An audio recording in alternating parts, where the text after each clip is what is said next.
Jadi untuk wisuda tahun ini, wisuda kita adalah wisuda yang ke-36, Pak Bagas. Ya, kita masih menggunakan konsep online, Pak.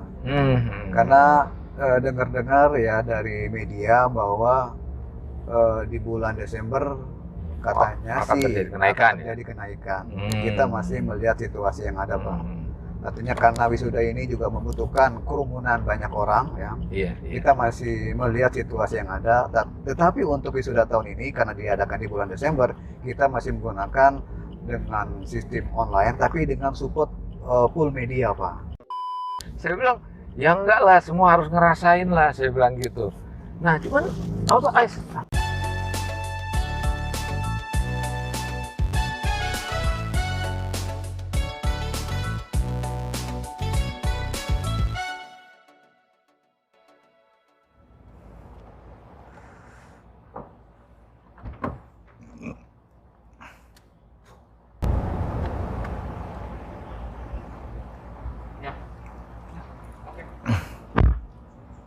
Oke, bismillahirrahmanirrahim.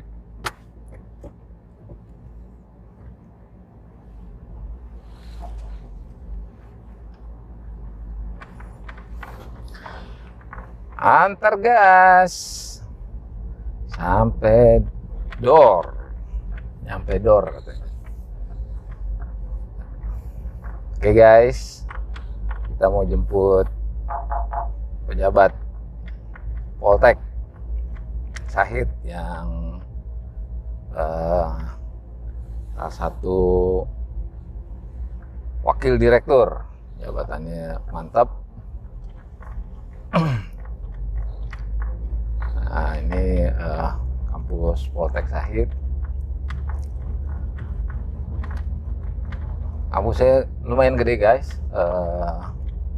Bangunannya juga ada yang bangunan lama dan ada bangunan baru. Nah, kita sampai di depan ruang kelas dan kita menuju ke arah lobi di mana bos kita akan segera kita jemput.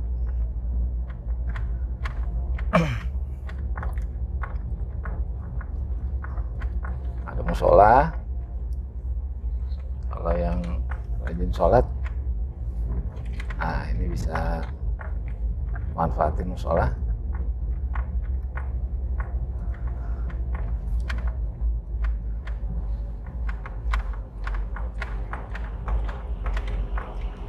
Rupanya si bos sudah ada di pinggir.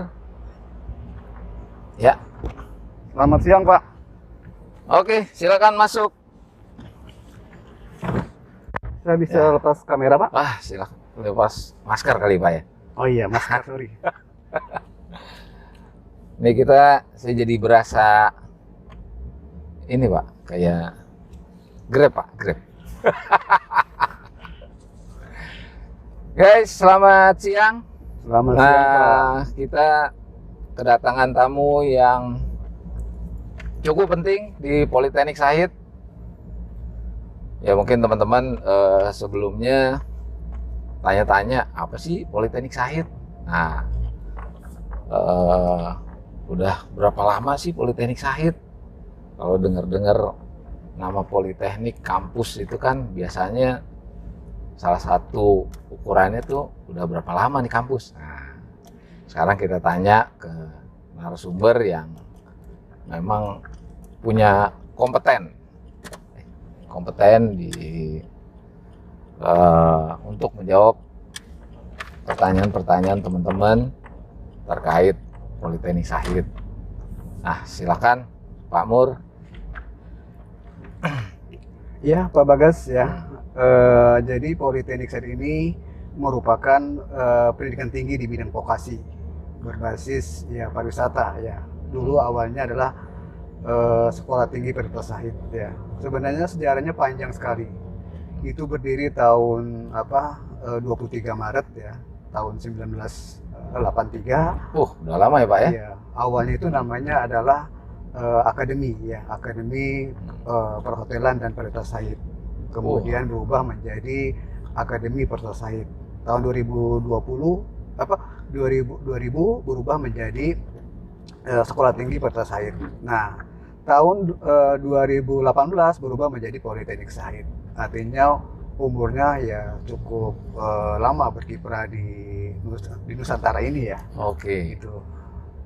Berarti guys sudah sekitar 35 tahun lebih Politeknik Sahid berdiri, jadi wajar kalau kampusnya udah dikenal baik oleh kalangan industri maupun teman-teman di sekolah-sekolah, karena Politeknik Sahid ini pasti punya tim yang akan yang sering datang ke sekolah-sekolah.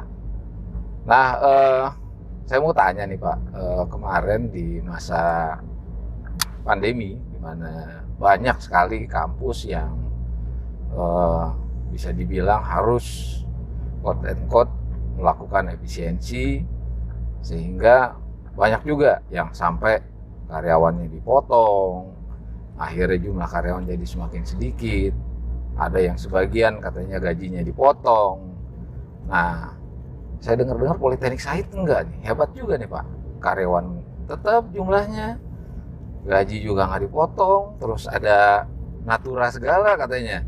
Nah, saya pengen tahu nih, apa nih rahasianya, Jak? Apa boleh dibongkar apa enggak nih rahasianya nih Pak? Jadi gini Pak ya, memang betul ya, kalau kita lihat pandemi ini kan berefek kepada semua sektor industri dan tidak juga termasuk juga pendidikan. Ya. Alhamdulillah sejauh ini kita belum ada pengurangan karyawan, belum ada pengurangan kompensasi dan sebagainya.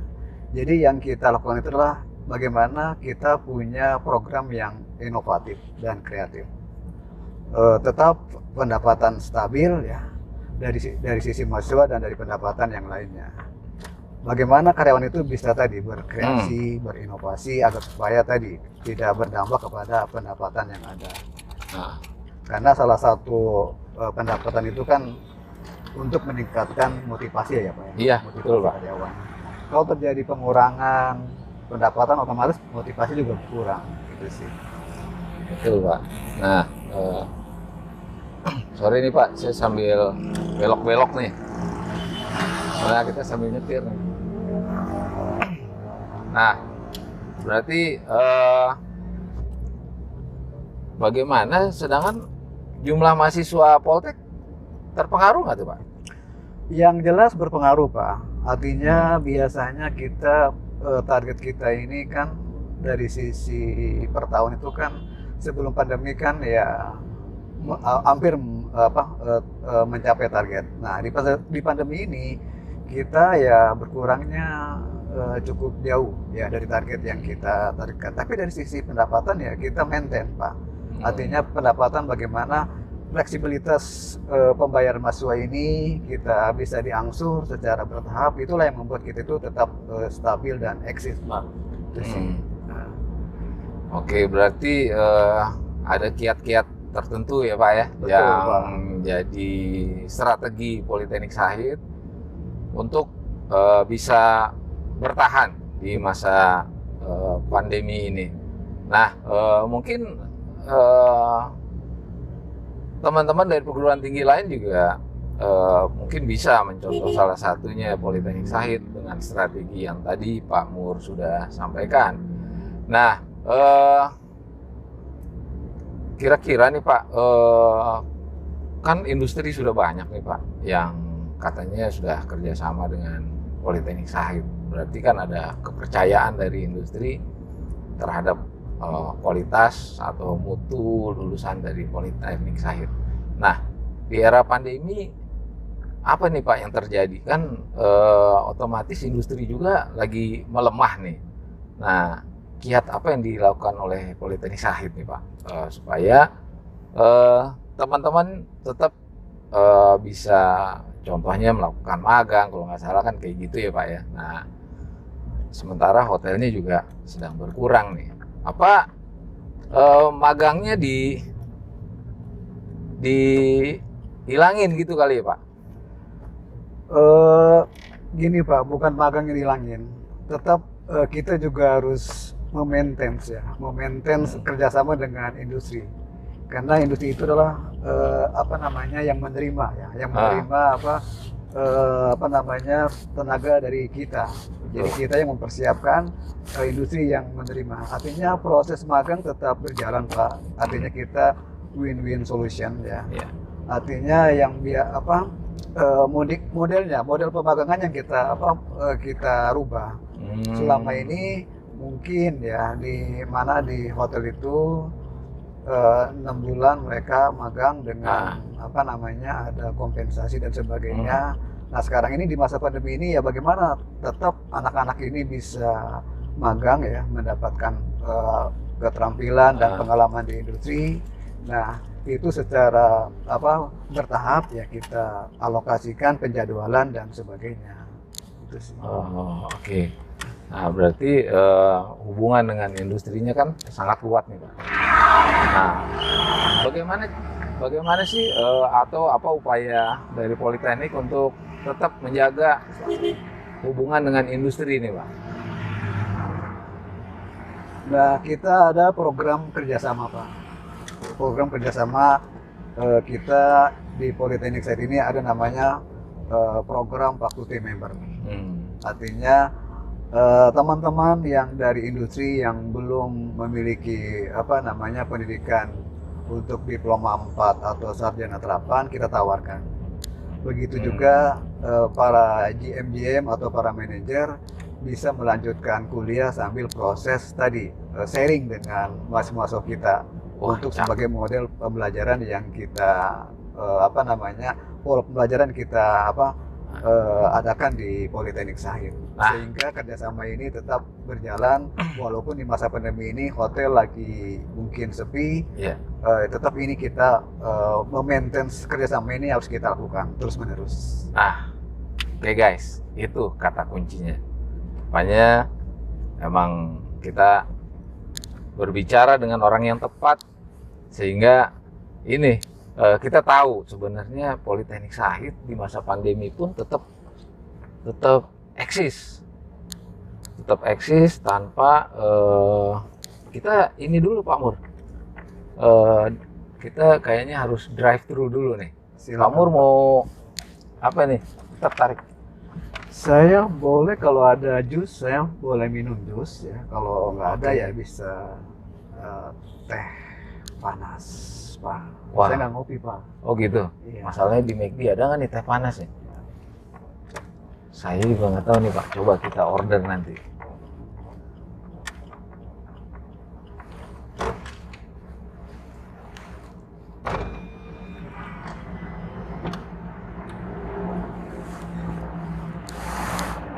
Halo Mbak.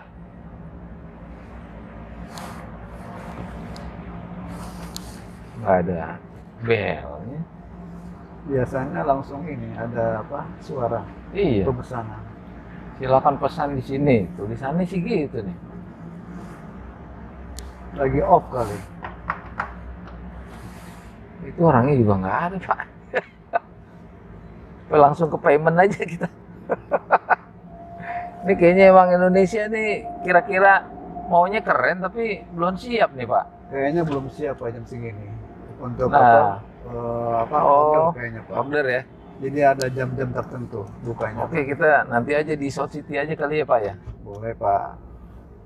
Nah guys, kembali lagi. Nah terus di masa vaksin ini kan, di masa pandemi ini kan banyak aturan-aturan yang harus diterapkan, baik di industri, di destinasi wisata, terus bahkan di rumah-rumah makan. Nah, apakah Sahid juga menerapkan aturan yang sama? Artinya mendukung program pemerintah melalui misalnya pengetatan prokes atau segala macam. Mungkin bisa dijelasin Pak, apa yang diterapin oleh Sahid supaya teman-teman nih jadi, oh iya ternyata aman ya kuliah di Sahid. Nah, selain aman, kualitasnya bagus, ada penempatan magang, ada hubungan dengan industri, kayaknya wow keren banget gitu. Nah silakan Pak Mur. Ya tentu saja Pak Bagas, ya kita harus mengikuti aturan pemerintah ya. Yang namanya prokes itu baik untuk karyawan, untuk dosen ini harus dilakukan oleh kita ya. Jadi kondisi karyawan dan dosen kita ini alhamdulillah sudah vaksin semua. Baik Oh, baik vaksin ke-1 maupun vaksin vaksin kedua. kedua ya. Ya. Berarti udah clear lah dari sisi tenaga pendidik ya Pak ya. Betul, Juga artinya tenaga kita pendidik. artinya mengikuti aturan pemerintah, semua karyawan juga masuk ke kampus, cek suhu, kemudian juga menggunakan prokes kesehatan, masker dan sebagainya itu ya mau tidak mau harus dijalankan. Dan kita juga punya satgas Pak.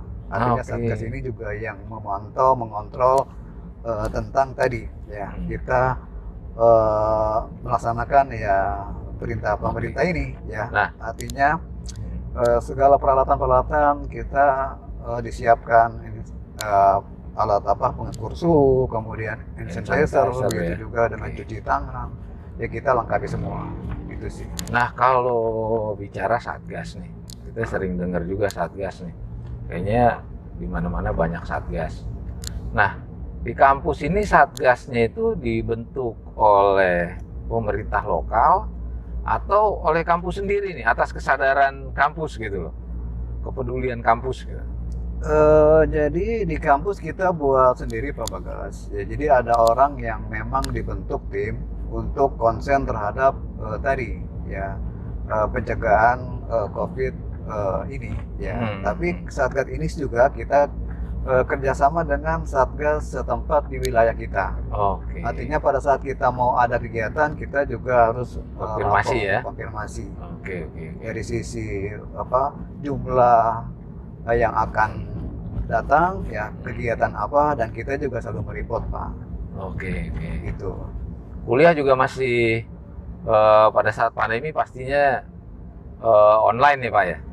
Nah, karena sekarang ini kan posisi pemerintah udah menetapkan PPKM level 1 ya di baik di Tangerang maupun di Jakarta. Nah, kita sudah mulai mengadakan uji coba ya, uji coba kuliah tatap muka dengan membatasi pertama jumlah kapasitas mahasiswa yang datang. Artinya mahasiswa itu benar-benar kita batasi, kita buat jadwalnya sesuai dengan ketentuan yang kita buat ya. Kita berkoordinasi dengan satgas setempat ya, satgas kita dengan satgas wilayah Pondok Cabe. Kemudian juga mahasiswa juga diharuskan sudah vaksin, baik vaksin pertama maupun vaksin kedua. Nah, alhamdulillah untuk mata kuliah praktikum sudah mulai uji coba tatap muka. Begitu juga ada beberapa mata kuliah tertentu yang sifatnya mungkin lebih banyak kepada hitungan, keterampilan di sisi bahasa. Kita udah mulai uji coba dengan kuliah tatap muka Pak, dengan aturan prokes yang sudah kita tentukan. Nah guys, jadi jelas kalau banyak teman-teman yang pengen kuliah offline, Poltek Syahid sudah mulai. Jadi nggak perlu ragu lagi, karena prokes pun juga tetap kita utamakan.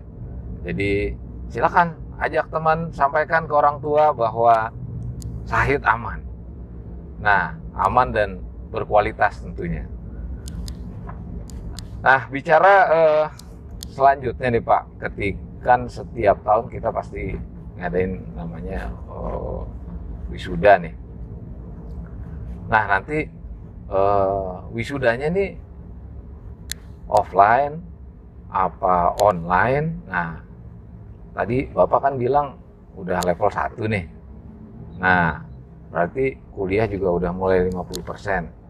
Nah, apakah nanti wisudanya juga offline atau online atau offline 50-50 atau gimana lah gitu? Apa nih yang jadi rencana Politeknik Syahid untuk wisuda tahun ini nih?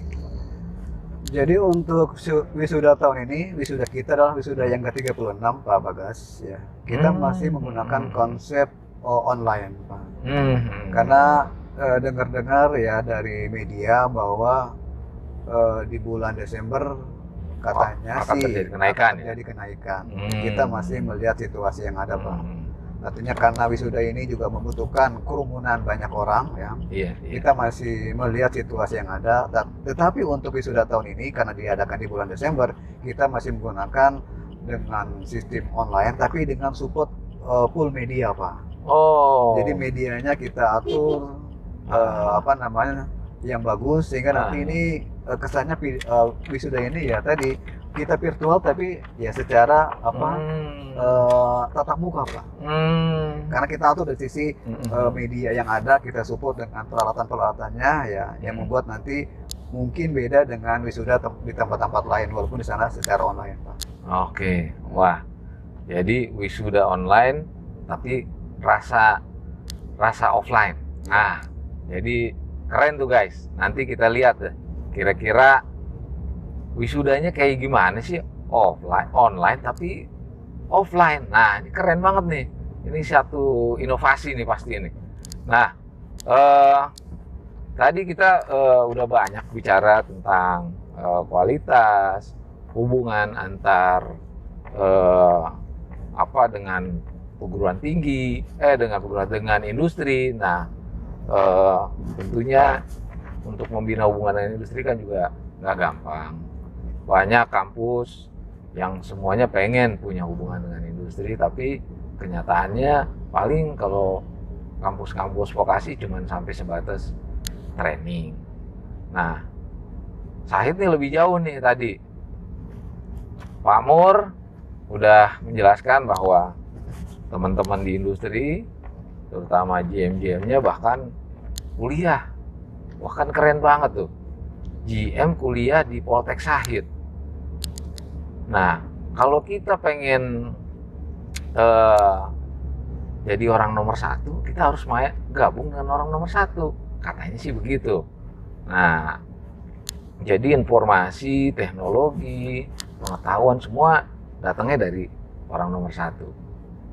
Nah, Pak Mur, saya pengen tanya nih, dari sisi akademis kan tadi udah dikupas, oke. Dari sisi strategi financing tadi udah oke. Nah, sekarang dari sisi SDM nih, Pak. Nah, SDM artinya ada SDM kan ada 2 kalau kampus, kalau nggak salah sih gitu. Ada tenaga pendidik, ada tenaga kependidikan. Yang tenaga pendidik, gampangnya gini guys, tenaga pendidik itu dosen. Kalau SMK guru lah gitu. Nah, kalau tenaga kependidikan itu ya kalau kita dulu masih sekolah mah nyebutnya TU lah gitu gampangnya. Nah, sejauh mana nih Pak kalau lihat akademisnya yang begitu dinamis, begitu berkembang. Nah, dari sisi SDM kita gimana nih? Bisa nggak nih ngikutin perkembangan yang dilakukan di tim akademis nih gitu? Silakan Pak Mur. Ya, harus bisa ngikutin, Pak. Artinya kalau kita mau eksis ya, eksis di perguruan tinggi ini, baik tenaga kependidikan mau tenaga pendidik harus tadi sejalan ya, harus inovatif dan kreatif ya. Tentunya untuk membuat inovatif dan kreatif, ya diberikan modal karyawan tersebut. Nah, kita adakan contohnya. Modal maksudnya apa nih Pak? Biasanya orang modal kaitannya sama bisnis nih. Tidak Pak, dari sisi tadi kompetensi, ya, kompetensi dan keterampilan. Kita berikan pembekalan, pelatihan dan peningkatan motivasi kepada para karyawan. Dan di kita juga ada namanya pengembangan studi lanjut, ya. Jadi teman-teman para karyawan yang statusnya masih SMA itu dan D3 kita berikan beasiswa untuk studi lanjut ke program D4. Wow, keren tuh. Karyawannya tuh Pak ya? Iya, dan begitu juga dosen yang statusnya juga karyawan ya, sebagai dosen tetap tadi studi lanjut dari S1 ke S2, ada juga dari S2 ke S3 Pak. Nah, artinya kita siapkan modalnya teman-teman ya agar supaya tadi punya punya pengetahuan, punya kompetensi, dan para karyawan juga tadi kita ciptakan lingkungan kerja yang nyaman ya, dari sisi lingkungan kerja, tempat pekerjaannya, dan kita untuk melihat kinerja para karyawan, kita juga adakan namanya evaluasi. Oh, Evaluasi oke, per oke. 6 bulan agar supaya kita bisa mengontrol kinerja para karyawan itu dari apa Hasil evaluasi ya. hasil evaluasi itu, Pak. Wah, keren. Keren nih guys. Jadi karyawannya juga diperhatiin, pendidikannya. Pendidikan tuh nggak murah juga loh kalau kita pikir-pikir. Apalagi di masa pandemi gini. Boro-boro perusahaan mikirin pendidikan karyawan gitu. Nah, terus kalau saya dari tadi kita bicara nih, bicara yang harapan, terus langkah-langkah, strategi. Nah, sekarang ada satu hal yang mau saya tanya ini Pak, terkait apa sih kendalanya? Nah ini Pak, kendala ngembangin SDM di kampusnya apa sih gitu, kalau boleh tahu nih Pak? Kendalanya itu memang ya kita kembali kepada budaya ya, budaya kerja, Pak. Untuk merubah budaya kerja ini memang ya tadi nggak gampang ya nggak Pak ya. gampang. Kita harus ya tadi bertahap ya. Bertahap, kita juga jangan menyerah ya terhadap perubahan yang ada. Kita selalu tadi adakan perubahan-perubahan ya. Yang kedua itu adalah kedisiplinan. Jadi kedisiplinan karyawan juga itu merupakan penting yang harus kita perhatikan. Karena modal untuk berhasil itu adalah kedisiplinan. Oke. Kalau karyawannya disiplin dari sisi kehadiran, dari sisi waktu, dari sisi hasil kerja dan sebagainya, itu insya Allah ini akan membuat kita maju terus ya. Lembaga ini. Oke guys, keren. Jadi kendalanya juga ke capture, solusinya udah kelihatan. Nah ini keren banget. Nah ini nih Pak, jadi kemarin sih saya ketemu lah sama salah satu teman-teman di Poltek Sahid. Dia juga sebenarnya sedikit ada masukan yang lumayan sebenarnya canggih juga gitu loh. Jadi kalau dibilang Poltek ini keren loh, saya bilang gitu. Saya pancing awalnya tuh, dia bilang, tahu nggak sih kalau misinya Poltek itu untuk jadi trendsetter itu udah sampai kita. Dia nanya dari mana? Contoh saya bilang, kita bandingin sama yang kalau kita mau jadi trendsetter otomatis pembandingnya adalah yang paling tinggi. Nah, yang paling tinggi di sekolah perhotelan yang paling gampang adalah Bandung. Kita boleh compare. Di Bandung itu ada nggak mata kuliah yang semuanya diajar sama GM? Nah, ternyata nggak ada. GM pun Bandung nyerah juga kalau suruh datengin GM. Paling katanya sih cuma kuliah-kuliah umum. Nggak berani dia pakai kuliah. Semua perkuliahan tuh diampu sama GM. Nah ini Sahid GM nih, keren banget gitu. Dari industri. Emang banyak apa duitnya Sahid nih kan gitu. Nah, tapi ternyata kan emang Sahid bisa bertahan karena strategi, termasuk strategi pengaturan uang. Di sini Pak Mur lah bidangnya nih. Nah, Pak Mur yang menggawangi strategi-strategi di keuangan nih. Nah, teman-teman bilang gini, ini kita udah kerja sama IHGMA, ada Pak Arya Pering yang ketua IHGMA Indonesia. Itu kan keren banget tuh. Ada GM yang levelnya di atas GM malah kayak managing director. Ada Pak Anto yang kalau saya pernah ngerasain jalan sama Pak Anto itu masuk ke hotel tuh yang bukain pintu aja GM. Nah, saya usul dari mereka nih Pak. Jadi bisa nggak kita ngadain pertemuan semacam gathering? Kalau teman kemarin ngusulin ada gala dinner, cuman saya pikir gala dinner nggak usah lah, gitu nanti jadi formal. Terus juga biayanya kan tinggi. Udah pertemuan aja kita sarasehan, kita undang GM-GM yang selama ini membantu kita, yang selama ini berkiprah dengan kita. Nah, biar karyawan juga merasa, oh iya, emang benar saya itu ternyata punya kelompok GM yang gabung dengan kita itu benar gitu loh. Nah, ini yang teman-teman bilang, tapi nggak berasa kita ya punya teman GM. Nah, menurut Bapak gimana tuh Pak? Ini ada usulan dari teman-teman nih gitu. Jadi untuk ngadain kayak sarasehan lah gitu, ngeliwat kayak sama-sama GM gitu loh. Ya, usulannya bagus Pak Bagas ya. Artinya memang kita punya kerjasama dengan HIGMA dan support penuh ya dari asosiasi GM tersebut ya.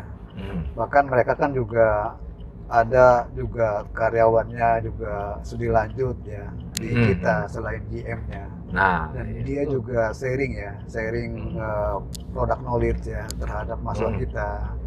Mungkin juga tentang perkembangan teknologi dan perkembangan hotel dan industri yang ada sekarang ini, sehingga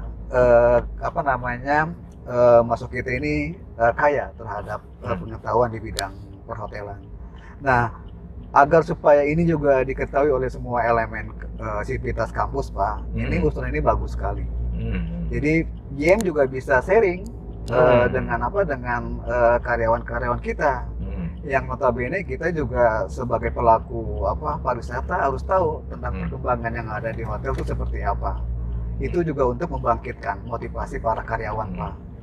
Nah, begitu juga tadi kita memaintain kerjasama dengan industri-industri melalui tadi sharing, kita undang para GM ya dengan tenaga kependidikan maupun tenaga pendidik kita. Ini bagus Pak kita adakan. Nah, ini berarti kira-kira Bapak setuju ya? Sangat setuju sekali. Nah, oke, saya juga berpikir, iya, saya sendiri nggak kepikiran. Malah mereka bilang, nih yang ngerasain majunya Said nih, jujur aja cuma Pak Bagas. Bayangan dia begitu, Pak. Saya bilang, ya enggak lah, semua harus ngerasain lah, saya bilang gitu. Nah, cuman, gimana, udah hidup insan, gimana rasanya orang, kita cuma tahu dalam bentuk poster, dalam bentuk ini. Oke, nanti akan kita adain, saya usulin, saya bilang karena HRD ini ada di bawah lingkup kerjanya Wadir 2, Pak Muradi. Jadi coba nanti saya sampaikan, saya bilang gitu. Kalau teman-teman GM, insya Allah sih mereka kalau dari jauh-jauh hari udah dikasih tahu, biasanya mereka mau ngeluangin waktu. Nah, itu usulan dari teman-teman. Mungkin juga bisa memotivasi karyawan gitu kan ya Pak ya, karena GM kan juga statusnya di kantor juga punya bawahan yang juga perlu motivasi, terutama di masa-masa pandemi seperti ini nih. Kebetulan di HRD kita Pak Bagas, kita ada namanya program tadi pelatihan dan pengembangan. Jadi sudah dijadwalkan ya. Tadi tinggal kita kira-kira narasumbernya siapa. Nah, kalau memang ini kita punya database GM-GM ya bisa juga sebagai pembicara. Atau dengan secara informal ya kita sharing, kita ngobrol, itu kayaknya lebih bagus. Iya, lebih enak gitu kayaknya Pak. Sambil kita lesehan, sambil duduk-duduk. Ya mungkin juga kalau misalnya nggak harus di site, misalnya kita cari pinggir danau atau apalah yang suasananya jadi nggak serius gitu Pak. Nah, jadi karyawan juga bisa langsung mereka nanya ke GM, bahkan mereka juga pengen kenalan sama GM, mereka bisa kenal.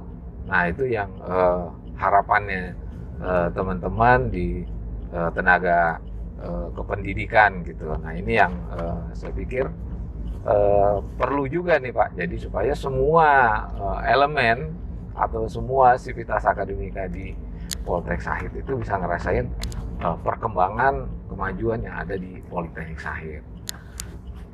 Nah, terkait sama ini Pak, pendapatan nih. Nah, ini kan tadi Bapak bilang ada otomatis satu sisi efisiensi, satu sisi kita juga harus inovatif. Nah, sejauh ini apa strategi keuangan untuk generating income ini Pak? Jadi untuk membantu meningkatkan income dari sisi luar. Berarti kalau efisiensi kan dari sisi dalam nih Pak. Betul. Nah sekarang kalau dari sisi luar, apakah misalnya ada pricing strategi, ada penurunan harga, atau ada metode-metode khusus, terserah Bapak lah. Nah ini Bapak yang punya strategi nih, silakan Pak. Jadi kita untuk supaya tetap stabil Pak pendapatan, tentunya kita punya strategi. Ya artinya kita melonggarkan pembayaran mahasiswa dengan kita melalui tahapan Pak. Melalui tahapan, katakanlah 1 semester ini kita buat 5 kali atau 6 kali pembayaran. Karena kita lihat sendiri ya, sekarang ini kan daya beli masyarakat ini kan turun Pak. Iya. Orang sekarang ini yang penting bisa mencukupi makan ya. Iya betul. Nah makanya kita lihat juga situasi masyarakat Pak. Nah dengan adanya tadi kita pembayaran dengan tahapan, juga ada beberapa mahasiswa mungkin bulan ini belum bisa bayar. Nah dia nanti akan bayar di bulan berikutnya. Jadi kita ada kelonggaran dari sisi pembayaran mahasiswa. Kemudian yang kedua kita juga mencari produk inovasi baru Pak. Artinya kita punya program non reguler yang bisa menambah pendapatan. Kita kerjasama dengan sekolah-sekolah, dengan industri, dengan pemerintah, agar supaya ini juga mensupport untuk kegiatan kita di optional campus. Gitu. Nah, bicara apa? Oh udah habis ya? Oh ya udah kelar berarti Pak. Kelar. Udah lah. Pak Niko, orang belum buka, udah suruh drive thru. Parah nih.